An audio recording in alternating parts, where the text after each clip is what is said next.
We're live. Okay. Good evening, everybody, and welcome to the East Lyme Board of Selectmen, a meeting of July 2nd. We're going to begin our meeting with a public hearing. The public hearing will be on water. We're going to do a couple of things with the public hearing this evening. We're going to, the purpose of having a public hearing is for the introduction of potential use of mandatory water conservation measures, as we do every summer. The good news is that this summer we expect only to have that in place, if at all, for a week or two, because we're nearing the end and the completion of the regional interconnect.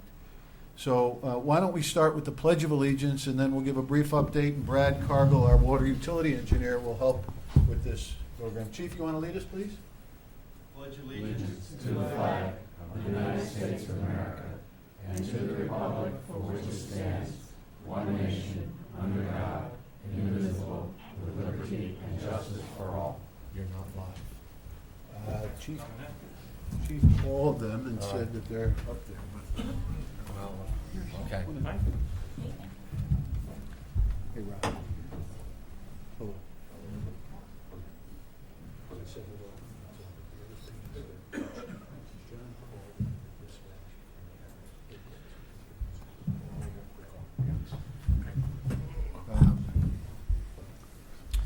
So again, Brad Cargill, who is our water utility engineer, is going to talk a little bit, give us an update on the regional water interconnection and where we are at the moment and when we expect to be operational. This has been a 3-year process. Dave Kenny is here. He's been our clerk of the works and overseeing the day-to-day construction of that. Thank you so much for doing a great job shepherding us through. And Mr. Mingo is here, a longtime member of the Water and Sewer Commission. So, Brad, do you want to give us a start? Thank you. Thank you. Well, by the time I finish this, I was looking at the weather radar on my way upstairs, and by the time I finish my discussion, we may actually have a significant amount of rain, which might change everything we're talking about right here, right now. But at any rate, let me just go through a few things for you. The regional interconnection is substantially complete at this point, but we still anticipate at least another 3 weeks or so before we're fully operational. And just to give you a little bit of background on this, this project includes approximately 3.5 miles of 16-inch water main between East Lyme and Lake Conomic Reservoir, an elevated water storage tank, 438,000 gallons, 2 booster stations, some connections at the plant itself. And now over the next several weeks, we will be completing testing all the communications, links between the tanks and the booster stations. We'll be completing performance testing on the pumps, making adjustments on controls, meters, valves, and completing training. So we have quite a bit to do over the next several weeks. And also, one of the bigger concerns is that we'll be raising the pressure in the system at the north end of town, or north of the new booster station. And that'll take place on Chesterfield Road, and we're going to need to monitor the effects of creating this higher pressure zone. That's entirely new to the operations of the East Lyme system. It's going to result in a new pressure zone that's going to require additional monitoring and training of staff to be able to operate it effectively and without problems. And of course, we had to create this new pressure zone in order to be able to move water back and forth from Lake Conomic to East Lyme. So while all this is going on, in June, we experienced a relatively dry period. May was relatively wet, but June turned out to be dry, which, lo and behold, causes a drop in our stream flows in Patagonia River and Bry Brook. Every year we go through the same thing, and because the operation of 3 of our wells are dependent on the stream flows, we have to turn wells off to simply comply with our diversion permit regulations. There's just no two ways about it. Last weekend, we turned off one of our wells, and I approached Mr. Formica about preparing for a potential, not knowing, having a crystal ball in terms of what the weather might unfold over the next week or two, that we should at least prepare and at least have a discussion about the potential for mandatory water conservation, because when things do turn south, they go quickly, and we sort of have to be prepared for that. So we have one well off, potentially another well could go off right before 4th of July weekend, right when we need it most. 4th of July weekend is one of our highest demands. East Lyme Day is another weekend where we have high demands. And of course, what happens is you take 2 wells offline, you lose 1 million gallons a day, right when we need it most. So that, on the water side, that really creates problems for us. So at this point, the aquifer levels are fine. We have plenty of water in the aquifers. We just can't, at least by way of a permit, we can't get the water out because of the stream flow issues. So again, we felt it was prudent to discuss the potential need for water conservation efforts, at least for the next few weeks while we try to get the regional interconnection up operational, and knowing that we're into the heart of summer here, and the weekend demand is where we have to be careful. Now, I've been looking at the weather forecasting, and I'll try not to say this with a smile on my face, but Pull July that microphone down towards you. July 4th looks like potentially we might have some rain events there, which would possibly change everything we're looking at right now. In the summertime, Brad is the only human that smiles at rain because it replenishes our water supply, Mr. Domingo included too. And that's what he's talking about. It brings the water levels up in the creek so that we can turn our wells back on. If we get a substantial rainfall, it gets the water levels up, it helps sustain the stream flows for a period of time, and then 4th of July weekend, it does not really become an issue. So it might be more a matter of just preparing for the potential of another couple of weekends, depending on how things shape up over the next weekend. We can all pray for the rain to occur from midnight to 5 a.m. So how's that? That'll be a good compromise to everybody. Brad has done a lot of work on this water interconnection, and working with Joe Lazzafami from New London. We're going to be beginning the process of getting the kinks out of this interconnection. I think Brad spoke a little of that. Both sides are affected by this. The contract calls for us to send water to New London from September 15th to May 15th. That's our excess period, that's our transmission period, and then we draw back water in the summertime. Well, as the substantial completion of the regional interconnection is just about occurring, we missed that contractual time period. So what we did was created an MOU, a memorandum of understanding with New London, so that we can move water back and forth, one, for the purposes of having Brad and Joe understand the dynamics of the system and get the kinks out, and two, if we have a little extra water on Tuesday and Wednesday and Thursday, we can send it over to help us with our shortfalls when the heavy usage come on Friday, Saturday, and Sunday. So this restrictions are that we put in place every year. We will ask, and when it comes time to make a motion later on, the board to consider to allow the first selectman, who is the chairman of the Water and Sewer Commission, to suspend these restrictions once things get moving or we get the proper rainfall, so that we can begin to manage the system correctly. So, but I will just read into the record, water restrictions will take effect effective July 4th weekend from 9 a.m. on Friday, July 4th through noon on Monday of each week until further notice. The following restrictions will apply to all customers of the East Lyme water system: prohibiting the sprinkling water or irrigation of lawns, prohibiting washing of motor vehicles and the outdoor surfaces of all buildings, structures, sidewalks, and driveways, prohibiting the filling or cleaning of swimming and wading pools, and prohibiting the service of water to customers of public restaurants except at the specific request of those customers. Persons found violating any provision of these restrictions imposed by the Board of Selectmen shall be fined not more than $99 In the case of a continuing violation, each day's continuance thereof shall be deemed to be a separate and distinct offense.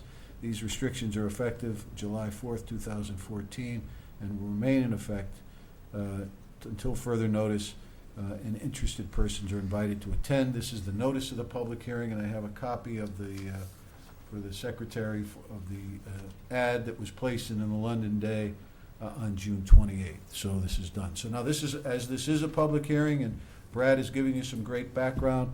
You understand this is now a time for the public to speak on this issue. If anybody from the public would like to speak on these mandatory water conservation measures that are being proposed to be imposed. Yes, ma'am. If you would just come to the microphone and state your name and address for the secretary for the record. Frederica Gunther, and it's 123 Pennsylvania Avenue, Niantic. Thank you. We're new to town, so it'll be a year, a couple of weeks ago. Welcome. But the only thing I say about the restrictions, number one, I think it's probably hard to enforce. I mean, I heard last year, I was new to this, people had sprinklers going up this end of town, wherever, the automatic sprinklers. But the thing that I would ask you to maybe think about, it's kind of a small thing, but just the wading pools and stuff. I mean, there's people with little kids. What's the big deal about filling a little wading pool, in all honesty? I just think that would be something you might want to consider taking out. It's a very small issue. Watering lawns, I understand, not a big deal. Car washing. But the pool thing is just, to me, a little sad, This is when you want the water. I mean, really. So that's just one thing I'd like you to consider, a small thing. Okay. Thank you. Thank you very much. Anyone else like to speak during the public hearing? Anyone else like to speak? Anyone else? Hearing no members of the public, any members of the board like to add anything to the record before we close the public hearing? No. Mr. Cargill, if you would. You have to go up. We can't hear you. I wish you wouldn't. Would you, You push it. Just as a matter of clarification, when we talk about the new pressure zone, the north end of town, this new pressure zone will increase the pressure up by approximately 30 pounds, which is on somewhere between 90 and 100 psi total, which is more or less similar to what we experience in the lower end of, or by the coastline of East Lyme. While we're raising the pressure north of town, the critical thing there is because these people and these customers have not experienced that type of pressure in the past, so that's why it's a little more concerning on our part to evaluate that. All right, and through your efforts and Dave's efforts, we've installed pressure reducing valves on most of those customers in that end of town, so that any of those effects will be mitigated. But again, with any new system, things may happen. So if you're at the north end of town and we turn it on and something pops, let us know right away, and we'll get to fix it, as quick as we can. So, anyone else like to add anything to the record before we close the public hearing? I would just like to add that our crack audio-visual guy, Robert Alden, is now here, so we are now safely in good hands. That this proceeding will be properly recorded. Robert, I noticed that for some reason the podium cam is broken again. I don't know quite why, but so good luck with that. I thought we had it fixed after the last time. Okay, so hearing no other, we'll close the public hearing at 7:20, and we will open the Board of Selectmen meeting, but I would ask Mr. Bergaw to knock on Hannah Johnson's door and tell her that the meeting is beginning. Thank you so much for doing that. The first item on the agenda, we did the Pledge of Allegiance, additional agenda or consent calendar item? Yes, there's one item to add on, which is a special appropriation of up to $17,300 for DOT 2014 high-risk rural roads speed enforcement. Is there a motion to do so? That's my motion. There's motion and second. Just so you know, this has been a grant that the East Lyme Police Department have been working on. It's a fully reimbursable grant. I'd like to put this under item new business J, under DOT grant, if that's okay with everyone. All those in favor indicate so by saying aye. Aye. Anyone opposed or abstained? Next item would be delegations. Anybody from the board anybody from the public like to speak to the board under public delegations? Mr. Bialowitz, are you coming up or going out?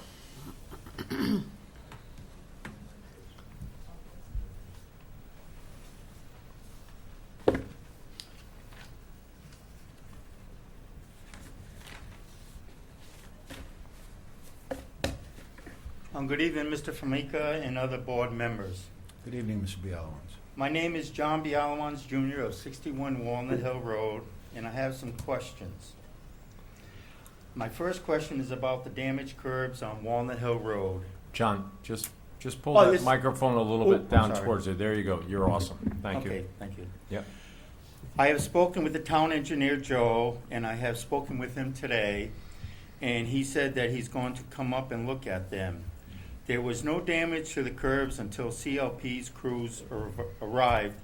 Who's going to fix it and pay for these repairs, CLP or the solar farm? And Joe is going to, he said, Jim is going to, Joe is going to talk to CLP, write him a letter, I suggested, so that they don't blame somebody else for messing up the curbs that they did. And I offered to go up with him with a white spray paint, and I will paint the curbs that are damaged. My next question is about the building inspector, Joe Smith. I called the first selectman's office on May 29th, 14. I called again on June 24th and the 25th, 14. And Darlene called me back on June 26th, 14 at 2:05. She said Paul and Joe talked, and they said, nothing to look at, nothing to do. Both of them will come up and look at the garage.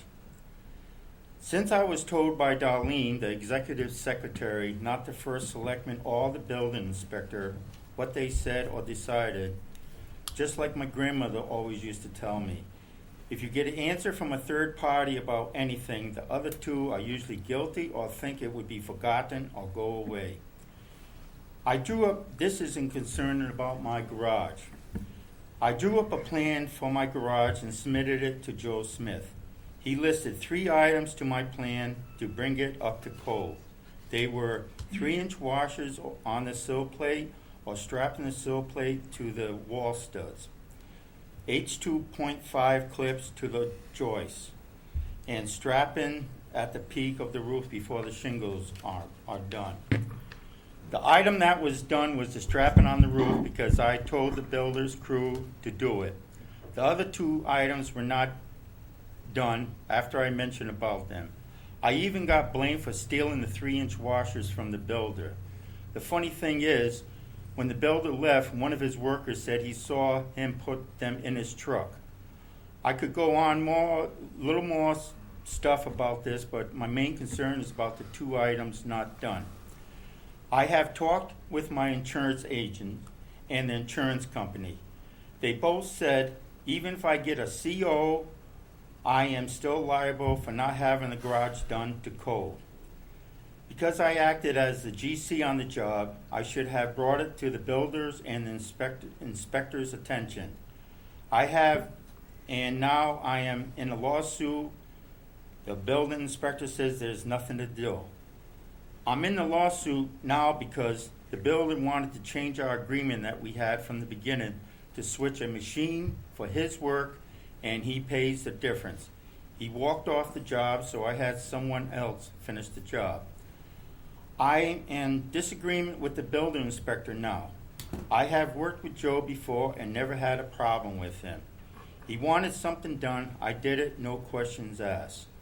My problem now is that he made additions to my plan to bring it up to code and now says it's not necessary. When did the codes change and Joe switch gears? I feel now that he, Joe Smith, and the town are quite biased against me, and he is just looking out for the builder's interests, not the taxpayers. I have talked with other builders and others in the building trade, and they have noticed it also from Joe, how he plays favorites. I have talked with the state of Connecticut building inspectors before, and they suggested to try to work it out with the town. I have again talked with the state on Monday, June 30th, and they told me they will look into this matter for me.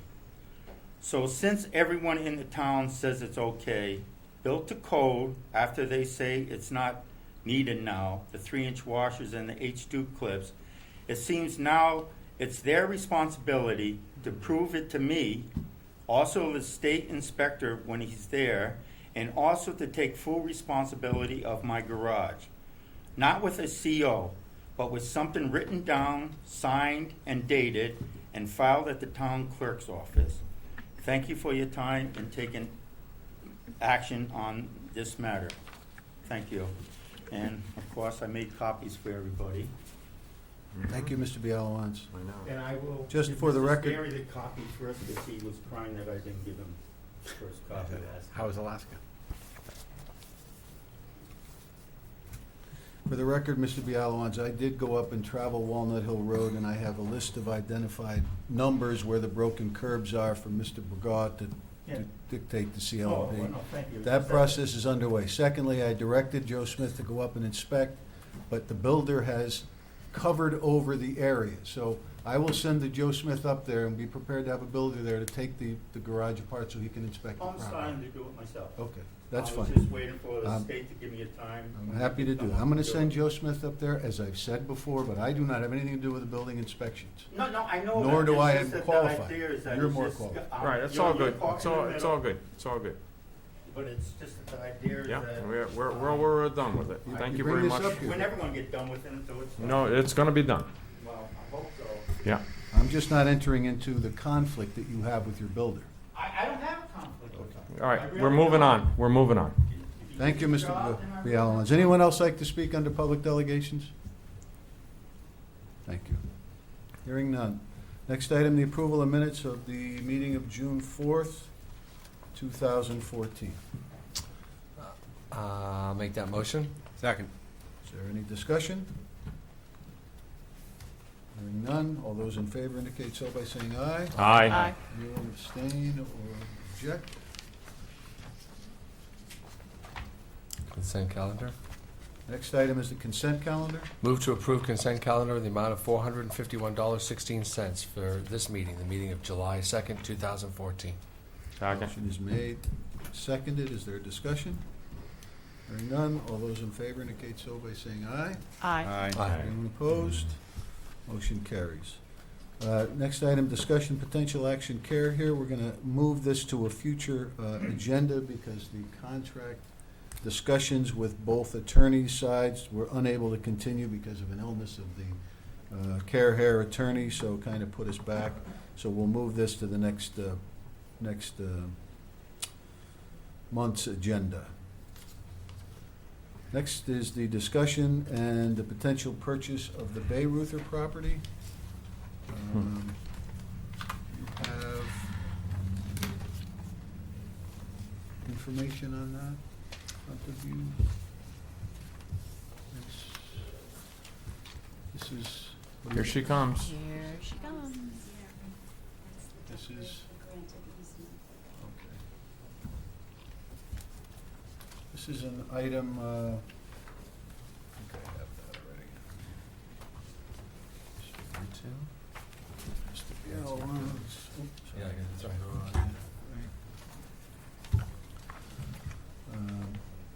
This is an item that is kind of a coordinated effort between the Friends, the state of Connecticut, a nonprofit organization, and the town to pick up a piece of property formerly or currently known as the Bayruther property, which abuts the, Chris, what is that? The southerly end of the southerly end of the.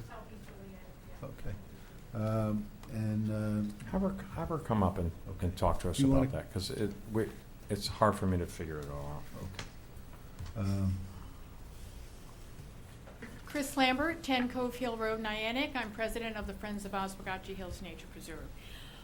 The Bayruther property consists of about 37 acres. It's a piece off of Quarry Dock Road that abuts the existing nature preserve. In fact, there's a blue trail that runs right along it. Back when they first were acquiring property for the preserve, the Bayreuther family was approached, was there any interest to sell this property? And there wasn't at that time. However, about maybe a year and a half ago or so, they approached us, said they were ready to sell the acreage, so we therefore proceeded with some negotiations. Initially, we were helped by TPL, Trust for Public Land, but they have withdrawn, and we've been doing this on our own. Between the purchase price and other associated expenses, we came to a total of $300,000. The Friends wrote a grant proposal to a family foundation. We received a grant in the amount of $150,000. The state gave us $100,000, as you probably read in the paper. The Friends have now raised, so that left $50,000 to cover anything else. The Friends have now raised probably in excess of $20,000. It was just about $20,000 when I left. I've been out of town for 3 weeks. And so we were hoping that the town would allocate the additional $25,000 so we can complete the deal. And the way that this is proposed is that the property will be sold to the Friends and then conveyed to the town for the $25,000.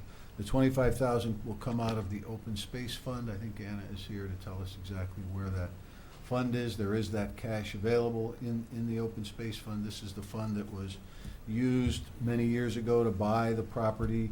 There was a $2 million bond. $1.5 million was used. This was way before me, when a lot of those properties were purchased. Mr. Hardy, Mr. Wilson may recall those. And there's $25,000 in that I thought would make sense to use that money because it's contiguous to some of the other properties that were there. There will be a declaration of conservation easement, which is what Ms. Collins passed out to you this evening, and that will be going to the Friends, and the town will own the property with the conservation easement to the Friend. And I bring your attention to page 4 of 7 on that. This is item 4B, animal population management, as part of the plan, culling, translocation, et cetera. And I know that this has been something that the board has not allowed, hunting or whatever on town properties, so I wanted to make sure you understood that this was in the proposed easement. This could be stricken, it could be modified, it could be changed, it could be left alone. We have the town council here to help us move through that if you want. And then the other item that you should note is page 6 of 7, item number 9. Nothing herein shall prevent the Friends from transferring the easement and the rights under to another entity. And this is just in the event that some consolidation of a number of land trusts or happen in the distant future. So this is a potential what if. So the other items seem to be boilerplate items, but we can take a minute and go through each and every one. I'm sure the town council will be happy to do that. And I thought that this would make sense to bring forward to you this evening, as it was, we had the money in a fund and it was a low number, and we're getting money from the state, money from the Thompson Foundation, money from the Friends, and the $25,000 proposed from us. The state money is $100,000 that Mr. Jutila helped get onto the bond commission. That money is from the $2 million that the state has bonded for